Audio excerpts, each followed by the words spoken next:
Hey guys! It's Spacey Sims, and we are back with more Mystic Destinies. I gotta be honest, sometimes the sentence structure is very simplistic, I did this, and other times it does kind of flow a little bit better, almost like, hey, I wrote 2 pages of a story, and now we're gonna break it up into screens. So it's kind of like, I almost feel like multiple people wrote it, but I actually really do like, at least even when it's being simplistic, like in the lines and the things, I like the background of the story, like the magical powers and whatever, and her trying to come into them. I don't know, I like that. So I don't know, I'm enjoying this one. It's not like it's the best thing ever, but it's good. It's good enough that I obviously am glad that I purchased the different paths and stuff like that. So anyway, I just wanted to throw that out there. After being shown around a few more places, we finally head to a trendy coffee house in the upscale district that looks just like the place you went. A coffee house that is all too familiar. When we sit down at the coffee bar, memories of my last day with Shizuka begin flooding back to me. I look over at the seats where we were just sitting a few weeks ago. Inara? Huh? We were asking what you wanted to drink. Are you okay? Oh, an iced coffee is fine. Everyone looks at me, seeming not to trust me completely. It's a little irritating, but I'm starting to understand that they're only concerned. With good reason, considering my last outbursts. Get it together, Inara. Get it together, Sparkles the Unicorn! When the barista moves to take another group's order, I force myself to elaborate. These guys are always trying to help me. The least I can do is open up a little so they won't worry. I'm okay, I think I've been here before. Really? How is that possible? My mother, she asked me to meet her here a few weeks ago.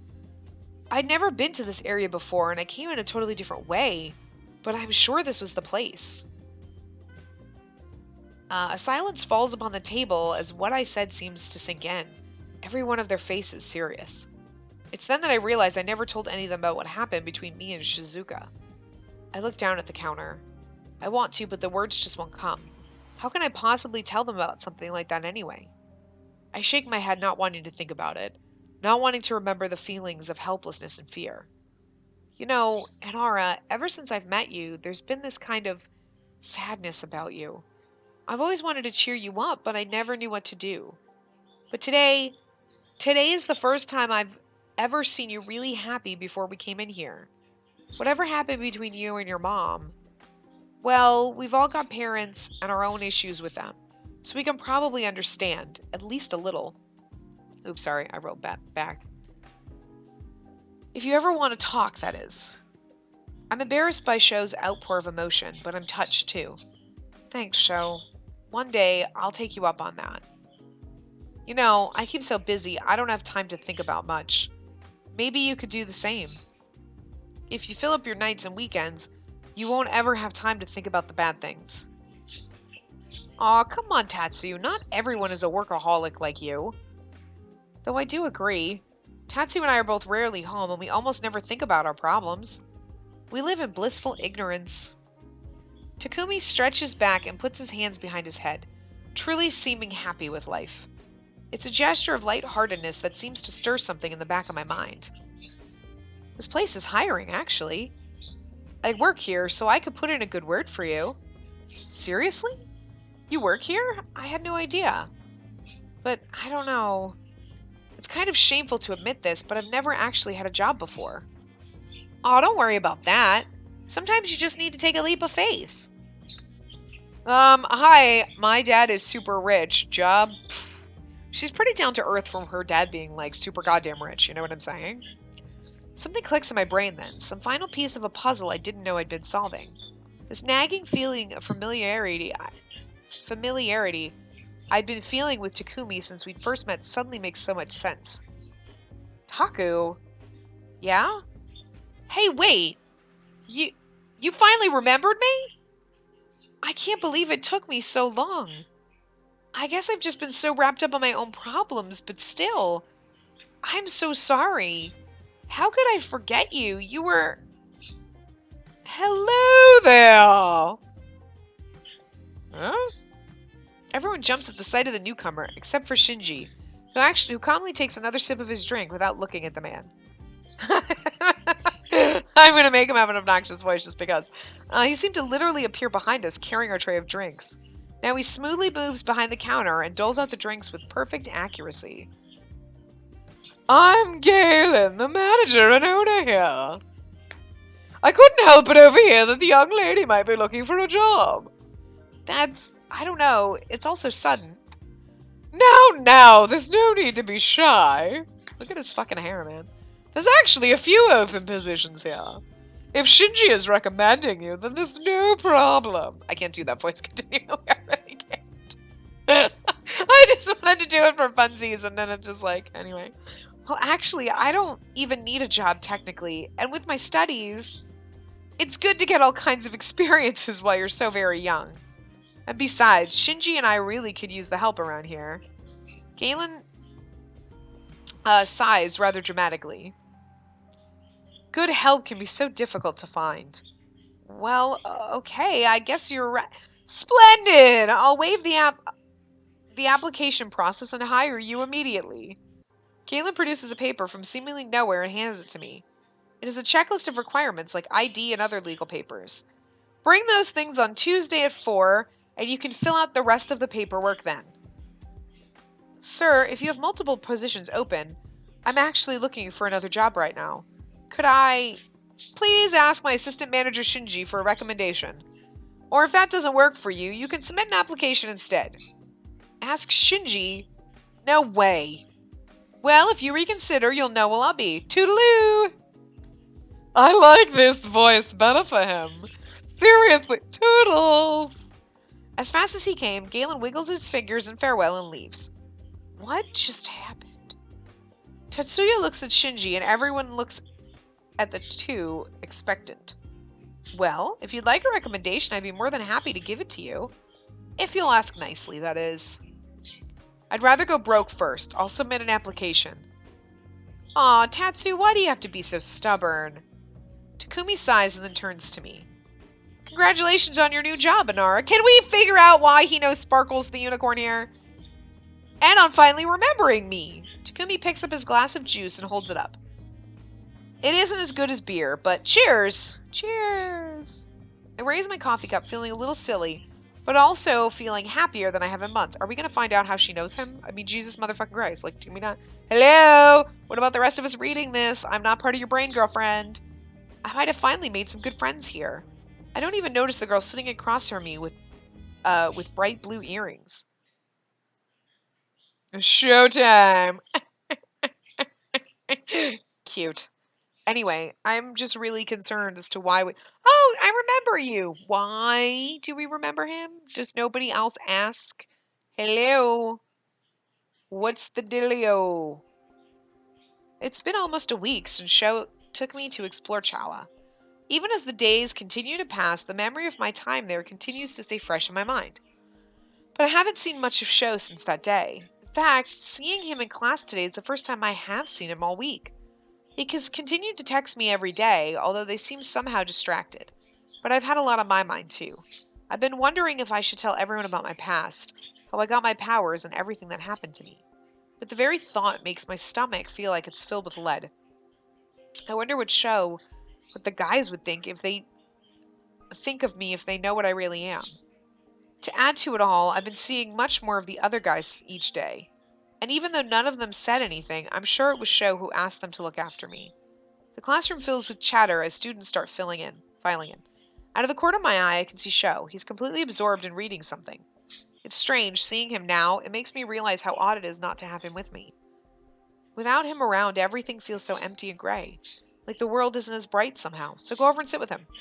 Which makes sense, he's almost like a literal dose of sunshine sometimes. I mean, he is wearing a neon yellow sweater, but in the back of my mind, I recognize this feeling, but I refuse to name it. I realize that I'm so wrapped up in my own musings that I didn't even notice the class had started. Looks like no one noticed I was completely spaced out. I decide to push away any distracted thoughts and instead focus on the class. Righto! Alright, kiddos, I think we're ready to try out a bit of magic today. Now, not everyone is going to be able to do this, but don't get discouraged if you can't. I sit up straighter at the professor's words. We're doing magic already? I can't help but feel excited at hearing that. Recently, I've realized that I've started becoming more enthusiastic at the very prospect of having powers. It's all because of Sho, though. Otherwise, I might still be afraid of losing control. I glance at his profile, wishing I could talk to him. Which one of you wants to go first? Multiple hands shoot up before Professor Arden even finishes his question. The professor quickly points to one of the students at the front of the class. Why does everyone else except for him? Matsuda, right? Go first then. She's cute. Matsuda only nods and stands up. See, I would rather, can we have picked, to be her?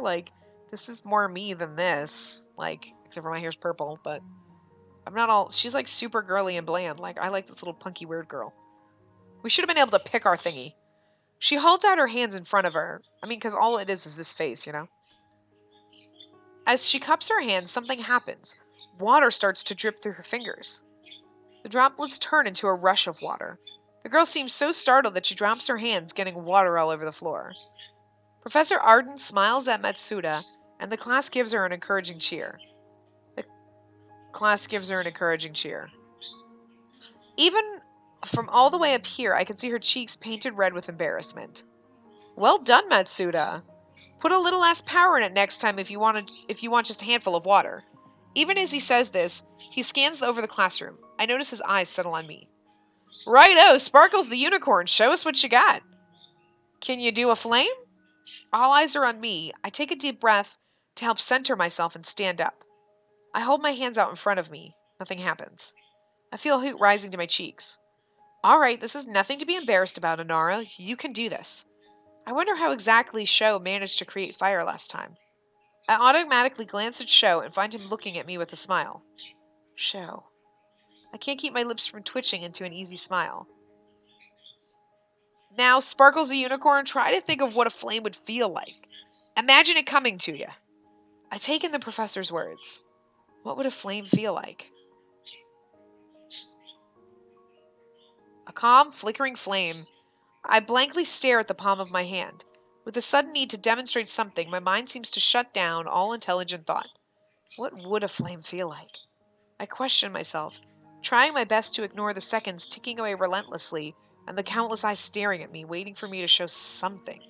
It's okay if you can't do it, kiddo, the professor says kindly, but his words only want to make me try harder. I imagine a small flame, like that of a candle, gently flickering in a dark room. I'm only half sure of what I'm doing as I will the image forward. A tiny green flame suddenly sparks into life, earning me quite a few surprised gasps. The flame is small.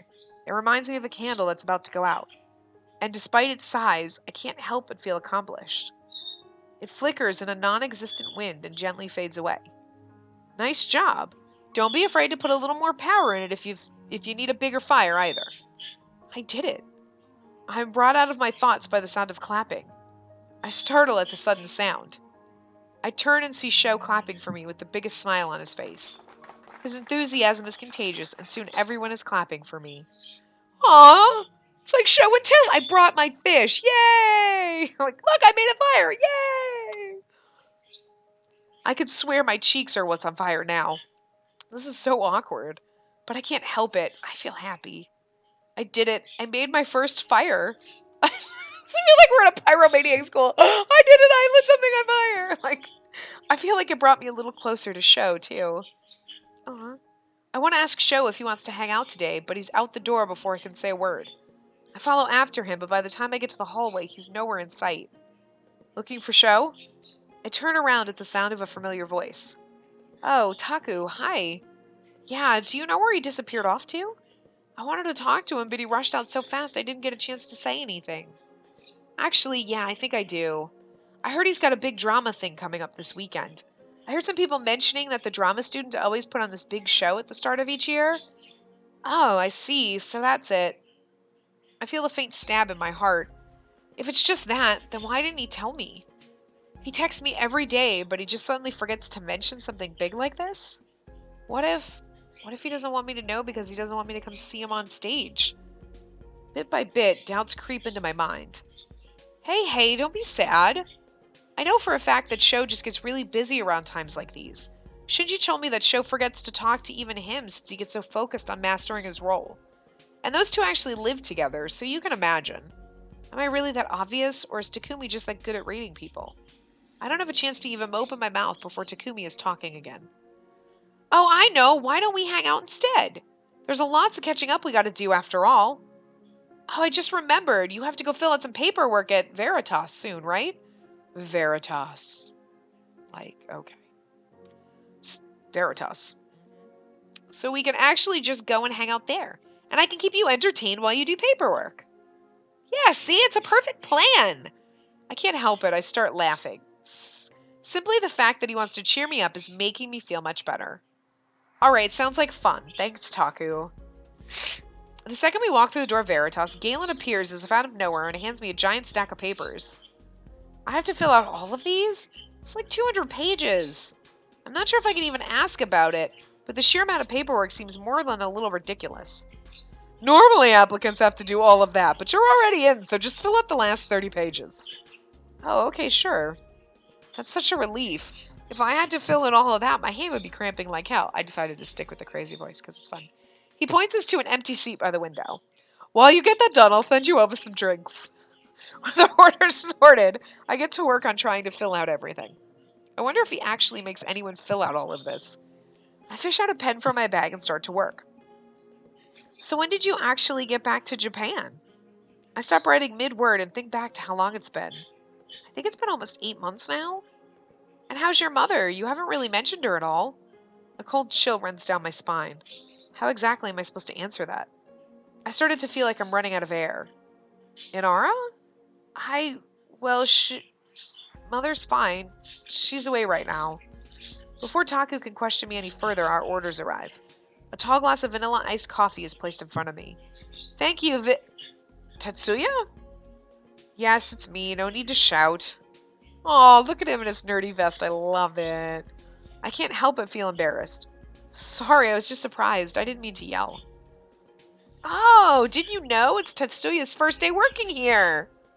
He glances down at my mountain of paperwork, looking rather annoyed. It looks like that the owner is making you do all of that ridiculous paperwork as well. Oh no, he said that I only needed to do the last 30 pages. From the look on his face, I'm guessing he had to do all 200 pages. Well, I have to get back to work. I've also brought you your new uniform, so make sure you wear it when you start work. He places a bundle of clothes on the table and glances at me. By the way, you have good taste in drinks. Tetsuya seems so awkward when he says this, I could swear his cheeks look a little bit pink. Aww. He loves you. Oh, whoops. Oh, before I can say anything, he does a little bow and walks back to the kitchen. Takumi unfolds my uniform, checking it out. I think you'll look super cute in this. Whatever he was going to say gets cut off by a phone ringing. Taku pulls out of his pocket and immediately excuses himself to go talk outside. With Taku gone, I put all of my attention and focus into finishing up the paperwork.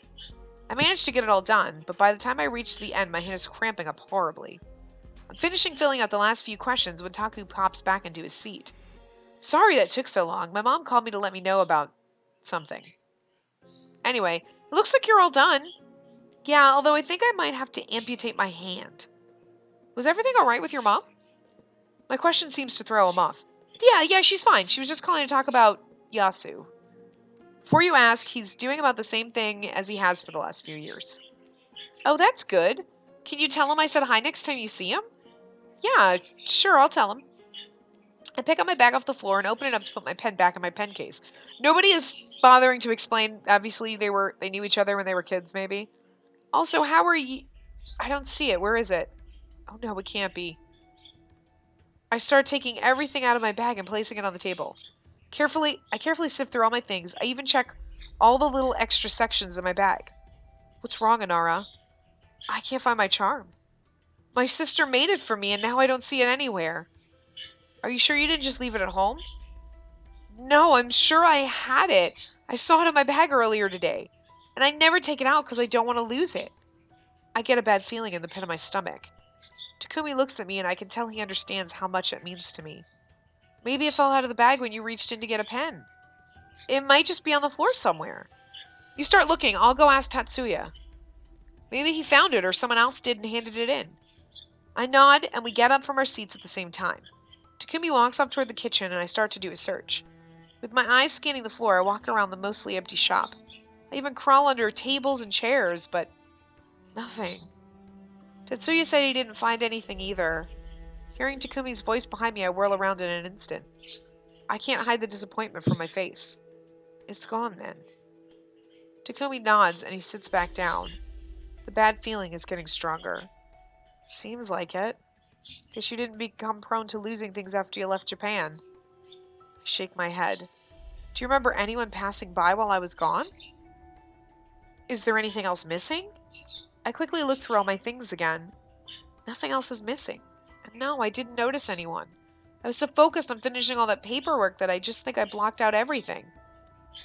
We both fall into silence. Takumi stares at his drink, deep in thought. My own mind whirls as I try to figure out where I could have lost my charm. Surely no one actually stole it from me, right? I mean, why would someone steal a charm instead of something like my wallet or my phone? No way. I remember that something like this already happened. My bag disappeared in the park that time. I'm not prone to misplacing things as I check everything a couple of times to make sure I don't forget or lose anything. Takumi, there is something. He looks up at me. I've noticed something, or rather someone. Lately I felt like I'm being watched. And I've seen someone, a girl, staring at me. Before I can approach her, she's gone. Sometimes I don't even see them, but I can feel it. I don't know why or how, but I'm sure of it. Takumi looks pensive. He remains quiet for a few minutes. So this whoever has been watching you for a while. And it's likely they took your charm out of your bag. I have a few ideas why they might have, but I can't be sure. Hearing his words doesn't make me feel any better. But it's calming to know that he believes me at least. Being called crazy would not be something I need right now. I'll walk you home. I'll make sure you get there safe tonight. It would seem my happiness doesn't last too long these days. Okay, thank you. I submit my paperwork, and Takumi and I say a quick goodbye to Tetsuya before we leave Veritas. I walk to my apartment. The walk to my apartment is an uncomfortably quiet one, as Takumi seems to be just as deep in thought as I am. See, here's the thing that I actually really like. Like, obviously, like, she's rich, because her dad is, like, whatever, bigwig dude. But she doesn't live in, like, this fabulously super swank rich apartment. She lives in kind of like a normal, tiny little single student apartment building. You know what I mean? Like, her apartment isn't like this gorgeous swank pads and, you know, now she's gonna get a job. So, like, obviously her parents, like, raised her well. You know, like, hey, sure, she's got the company credit card and she can probably buy herself stuff, but she's not like a spoiled rich kid. So I kind of like that. I mean, it doesn't... I mean, you know what I mean? Like, it's nice that they make her, like, a responsible, like, her parents obviously taught her responsibility instead of, like, oh, well, whatever, you're rich, you can do whatever you want. I'm just saying more rich American people need to be like that because, good fucking lord, kids are spoiled little punk brats, but not everybody, but, you know, I'm saying a majority of them. So it's kind of nice that she's like, hey, well, sure, I use my company credit card to buy that pendant thing, but, you know, one thing like that versus I just got a job and I live in, like, a modest apartment and, like, you know, it's pretty cool. I'm just saying. Anyway, the walk to my apartment is an uncomfortably quiet one, as Takumi seems to be just as deep in thought as I am. Who's doing this and why? I'm certain we're both trying to find answers to the same questions. Alone in my apartment, I don't have anyone to distract me. I'm starting to realize that I really might have a stalker, and that's not a happy thought at all. But I can't ignore it anymore. I don't know what to do with myself. I want to cry, scream, and punch something all at the same time. My whole body feels far too tense. I decide to take a quick shower in hopes that it might at least help me relax a little. I get out of the shower feeling refreshed. I rummage through my drawers to try and find my hairdryer when I notice my phone's LED flashing. I grab my phone and see that Sho messaged me. Takumi told me about your charm, and I'm really sorry to hear that. I'll buy you a new one, though I know that can't come close to replacing the one your sister made for you. But he's so cute, he's gonna replace it, and I know it's not the same, but oh, he loves her so much. But maybe I can help cheer you up. Come see me on stage tomorrow night. Come see me on stage. I can't keep the smile off my face at the invitation. With just a few simple words, Sho washed away all my previous worries. I immediately text back that I wouldn't miss it for the world. I drop my phone on the bed and walk to my closet. I've never actually been to see a play before. I wonder, what should I wear? I start to go through everything in my closet. I'm not entirely unaware of why I care so much about what I'm going to wear every time I go out with show. But I push away any wayward thoughts away.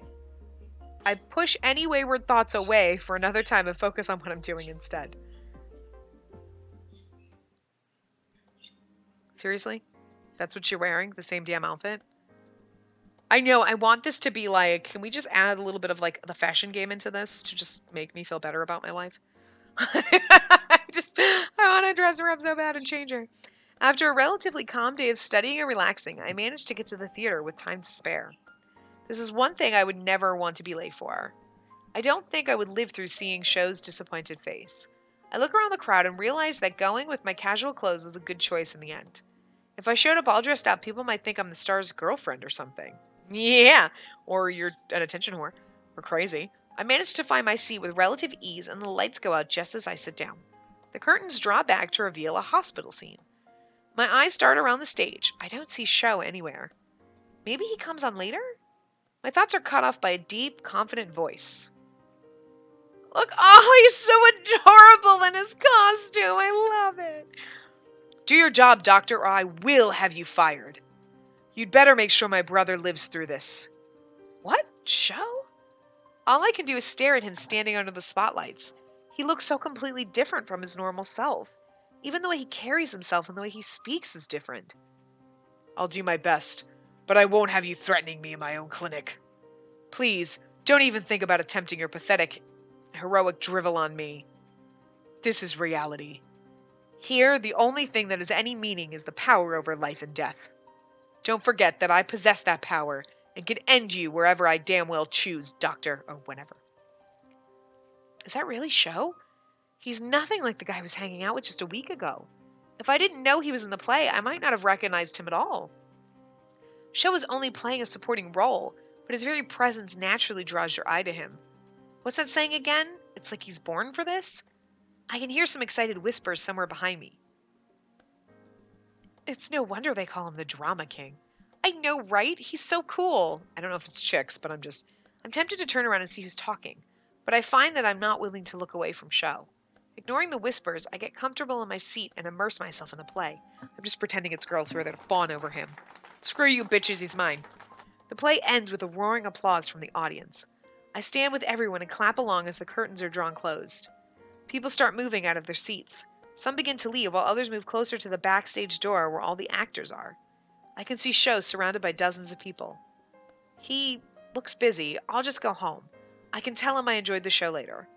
I gather my bag and my coat and start heading for the door. Hey, Honora, wait up! Hearing my name called out, I stop and turn around. I see Shinji waiting for the crowds to get to me. He's so tall, he just towers over everyone. Hey, Shinji, I didn't realize you'd be here too. Of course, I try to come to all the show's plays. Anyway, about Show, he was actually hoping you'd come and see him after the play ended. Oh? I'm not sure. I glance at the large crowd. I can see Show in the distance, but he seems to be talking to some girl. He looks like he's just fine over there without me. Come on, it's okay. Trust me, the guy was super nervous when he realized you would actually be in the audience. Go on, he's waiting for you. Oh, Shinji's like our wingman. I love that because like in another path, we're going to be dating Shinji and the other guys are going to be our wingman. It's like awesome. I love it. I can have my cake and eat it too. And I can have my cake and my M&M and my ice cream and my brownies and my cookies. Shinji gives me a gentle push toward where Show is. I gulp, trying to swallow the nervousness rising in me. As I slowly push my way through the crowd, I realize all too late that I should have asked Shinji to help me with this. I can't even see if I'm going the right way. Unsurprisingly, someone elbows me in the ribs. Ugh! A girl with black hair quickly bows her head and mutters a quiet sorry. I get a strange sense of familiarity when I look at the girl. But before I can get a better look, she pushes through the crowd away from me. I hope it wasn't, but no time to deal with that right now. I finally get out of the crowd and nearly walk right into Show. Inara, you came! Oh, look, he's so adorable. He gives me a tight hug. How was the show? Did you like it? With Show's hands still on my shoulders, it's hard to concentrate. Yes, it was amazing. And you were amazing. I actually barely recognized you. You must invite me to other plays you're in. I don't bother hiding my excitement. Show is incredible, and he deserves all the praise he can get. Thanks, Sonara. I'm so happy you enjoyed yourself. Oh, and I also wanted to introduce you to my friend Rika. She's actually the director. And Rika, meet Anara. She's a very good friend of mine. Sho smiles as he introduces me to the girl I saw him talking to before. Hello, nice to meet you, Rika. Sure. So you're the girl Sho won't shut up about. Yes? Rika inspects me head to toe. Why don't they have her? Like, okay, come on. You had some random pink-haired girl. You could at least have, this chick. She doesn't seem physically intimidating, but something about the way she looks at me gives me the chills. Are you sure you aren't just one of his groupies? Sho's a very talented actor, and I'm about to tell her off, but Sho intervenes just a second before I open my mouth. Well, anyway, I'm gonna walk Inara home now. A chorus of disappointed voices surrounds us. Aw, really? The party's not the same without you, man. Yeah, really? You're sure you don't want to stay? Yeah, but I'll be back later. See ya. With those parting words, he takes my hand and walks me outside. Oh, he's not coming back. I'm just kidding. The doctor is in, but he wasn't the doctor. Anyway, we walked down the quiet street hand in hand under the billions of tiny shimmering stars. Oh, it's almost the end. I look up at the sky and smile. We'll get through him dropping her off and then end this part. It's still so unbelievable to be able to see stars in a city. I glance at Sho, who looks focused on the road ahead. He's still holding my hand. Keep holding his hand. I give Sho's hand a little squeeze, and I can see a little smile form on his face. Although he remains focused on the road ahead of us, I do notice him glance back at me briefly. I absent-mindedly intertwine our fingers and look on ahead. I can't help but notice how warm his hand is. His skin is so soft. I can feel my heart begin to race. I'm thankful for the relative darkness of the night, knowing that he can't see my cheeks turning red. Hey. I look up at Sho, wondering if he could somehow sense what I was thinking. I wanted to say, I'm sorry. I know I said it already, but I should have found more time to be a better partner for you. No, it's okay, I understand. It's so great, though, that you were able to make that flame in class. You're improving really fast. Thank you, but you helped me a lot with that. Did I? Good, then I haven't been completely failing at my duties. He says it as a joke, but I can feel the sadness behind the words. I gently squeeze his hand and smile. Just fucking kiss him already, for God's sakes. I've been practicing alone, but I think I have more progress when I'm with you. Well, maybe we could practice together sometime soon. Really? You don't mind? I love you. No, I don't mind. He looks so happy. Of course I don't mind. Then, are you busy tomorrow? Maybe we can meet up. Sure, tomorrow sounds perfect. Great, then it's a date. A date? My heart pounds on my chest. Quiet, heart. You know he doesn't mean it like that. Yes, he does. After that, we walked to my apartment building in a comfortable silence. Although my heart doesn't stop drumming against my ribs, and no matter how much I try to calm myself down, it doesn't seem to work. And yet, I feel happy. I lie on my bed staring at the ceiling. I examine the hand that Sho held. I got to see Sho tonight. I can still feel how my hand felt in Sho's. Crap. I think I'm starting to really fall for him. Oh! Anyway, I'm going to wrap this part up here. I will see you guys next time. Remember to give the video a big thumbs up and subscribe to see more.